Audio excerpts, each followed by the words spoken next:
Pangulong Marcos Jr. ay pinadadalo raw si Senador Bato de la Rosa sa Senado kung talagang nais nitong makaboto. O siguro pinapapasok. O pasok ka na daw, Bato.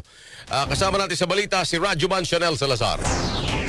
Iginiit ni Pangulong Ferdinand Marcos Jr. na dapat personal na dumalo sa mga sesyon sa Senado si Senador Ronald Bato de la Rosa kung nais nitong makaboto sa mga halagang usapin. Ayon kay Pangulong Marcos, hindi dapat payagang makaboto ang isang senador na may arrest warrant kung hindi ito pisikal na naroroon sa Senado. Kung nakadaloan niya si de la Rosa noon sa Senado para makaboto sa pagpapalit ng liderato, sa kabila ng mga panganib ay nararapat lamang na personal itong pumunta sa plenaryo. Binigyan din ng Pangulo na matagal lang tradisyon sa Senado na kailangan nasa plenaryo ang isang senador para makaboto. For someone who is actually a fugitive from justice, na hinahanap ng pulis, na hinahanap ng Interpol, at may arrest warrant galing sa ICC, palagay ko, hindi siya dapat magbumoto hanggat dumating siya dun sa Senado.